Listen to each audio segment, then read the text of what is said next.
So what is going on, dudes? It's your boy Vaughn. Welcome to Risk of Rain Returns, a remake or remaster of the first game, Risk of Rain 1, now filled with some quality of life changes and amazing graphics and animations they put in.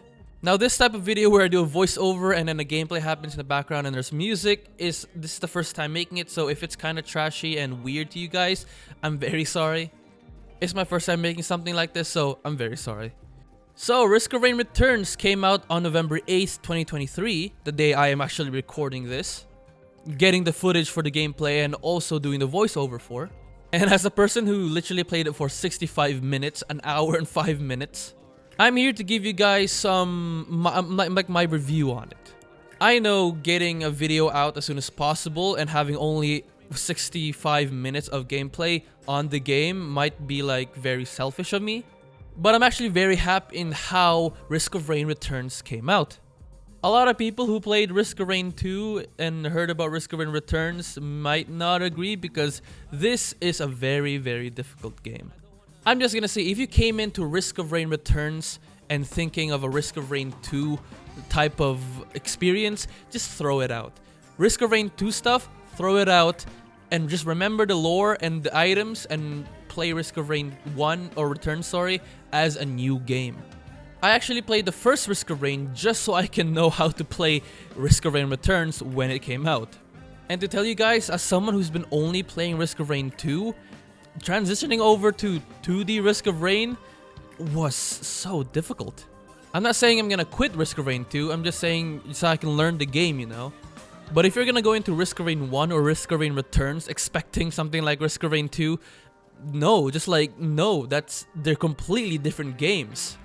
Let me tell you how difficult Risk of Rain 1 is. When I was transitioning over to Risk of Rain 1 from 2, the controls were like terrible. Arrow keys plus the ZXCV keys, that was such a pain in the ass to get used to. And going into my actual loop run, I went into Drizzle and I didn't even make it my first loop. I went into Monsoon, I was lucky enough to touch the teleporter. But in Risk of Rain Returns, they made it marginally easier. In that 65 minutes of gameplay, actually made it to like the third stage of Monsoon.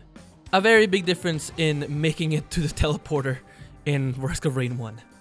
Also, I was gonna say that some of these things I'm gonna be addressing aren't complaints, but like something that I saw in the community hub on Steam. So, comparing the differences between all three games, I would say Risk of Rain 1 to Risk of Rain 2, Risk of Rain 1 is 10 times more difficult than Risk of Rain 2. If you're comparing Risk of Rain 1 to Risk of Rain Returns, it is maybe 3-5 times harder than Risk of Rain Returns. All I'm gonna say, Risk of Rain 1 is so fucking difficult, and Risk of Rain Returns makes it marginally easier. Or maybe more easier for any Risk of Rain 1 fans out there. Some people call it easier than the first game, some people call it harder than the first game. It's a spectrum. Now getting into what they changed. So it's of course still the same maps to Risk of Rain 1. They're not procedurally generated. You can still use the classic button layout, but there is the modern layout and also the Risk of Rain 2 button layout. And I said the Risk of Rain 2 button layout is the way to go for me, but if you are a Risk of Rain 1 fan, go for the classic one. Maybe you're gonna be way better with it than the Risk of Rain 2 button layout. They have amazing animations now, as you can see on screen. The commando is actually look like a person shooting a gun instead of the little stick figure on screen. And you can finally move while shooting. Wow, that's an amazing quality of life improvement for me. You had no idea how difficult it was trying to kite mobs in the first game because you could not move around while shooting. You were stuck in place when using your M1. And because how this game works, you actually have to face where you're looking to actually shoot the direction you want to, well, shoot. If that's a bit confusing for you guys, let me explain for a second. If you're using the Risk of Rain 2 controls, wherever your mouse cursor is on screen, that is not where your character is going to be shooting. Wherever your character is facing is where you're going to be shooting. So that would be the A or D key.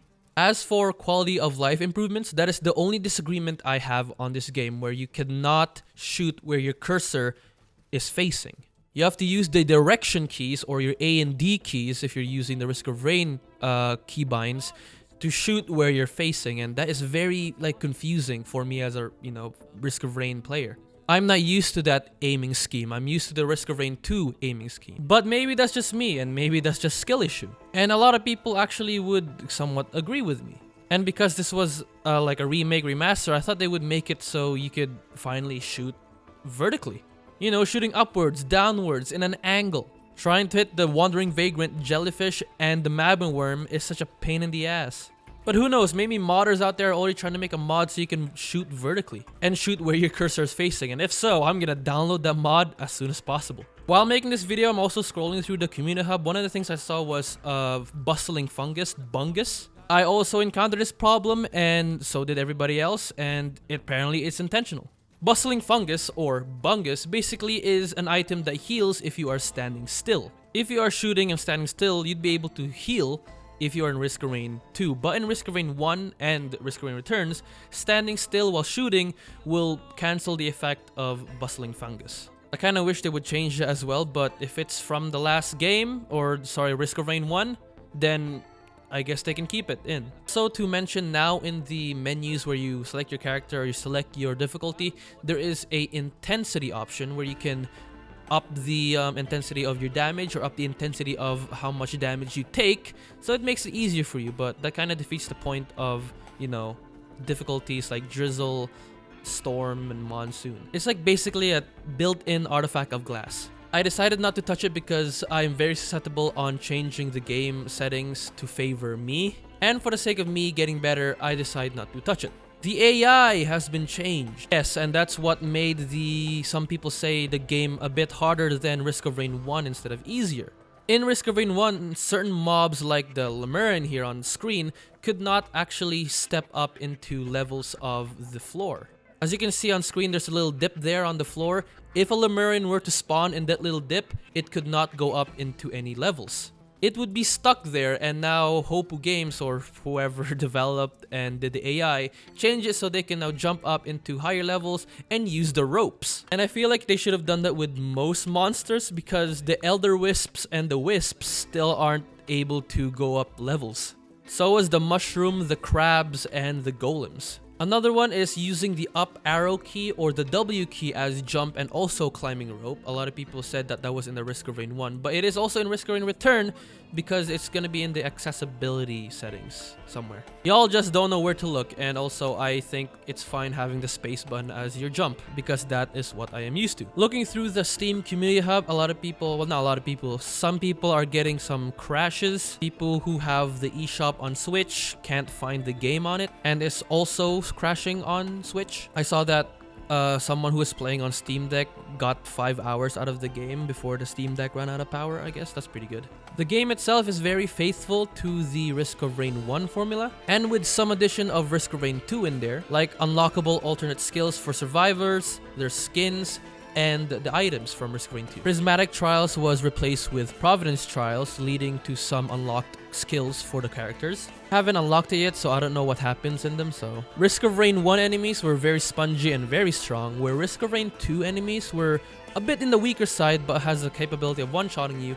In Risk of Rain Returns, is pretty good balance. Tips and tricks you might use in Risk of Rain 2 might not work on Risk of Rain Returns. I find myself jumping and spamming the jump button, still I take a lot of damage. But at a point, Risk of Rain Returns is just Risk of Rain 1, but with much more. I can't find anything more while scrolling through the community hub while editing this video. Just seeing stuff like having problems starting the game or people wanting a zoom button. Some people want to have an option to hide the cursor because they sometimes think wherever their cursor is, that's where they're going to be shooting, like me. And people wanting, like me, be the direction of the cursor is where you'd be shooting. Overall, Risk of Rain Returns is very faithful to Risk of Rain 1. It's an amazing game, amazing remake. I like it. I will be making more videos on it once I actually get better at it. I'll be doing the Providence Trials, unlocking all the items and all of the character skins, the characters and their skills. And in no time, I'm gonna turn that 65 minutes of playtime to 200 hours, probably. So that's it. That's my review on it with only 65 minutes of gameplay. I would be saying more stuff about it if I actually played a bit more, but I wanted to make this video as quickly as possible. I'm probably playing more of it and practicing as we speak, watching this video right now. And again, when I'm finally getting better at the game, or at a point I'm adequate enough to be very good at the game, and again, I will be trying to make videos on it, like tips and tricks and guides and tutorials. It is a solid remake. Hopu, you outdone yourself. And this is where I'm gonna be signing off. If you did enjoy this video, please feel like that'd be greatly appreciated. Hey, if you are new to the channel, hit subscribe. You can unsubscribe whenever you want. It is totally free. If you want to see more videos just like this one right here, hit the little bell. It should make a little ding noise. I don't know. Go check for me. If you want to see me make videos on Risk of Rain Returns, comment, hit the like button. I'll even do it if you won't do any of those things. If you want to follow any of my social media like Instagram, TikTok, and watch me stream on Twitch, or even send me something via email, links to those and information will be in the description below. You can watch the rest of this gameplay in the background with the amazing background music. And yeah, I'll see you guys in the next video. Goodbye and see you later.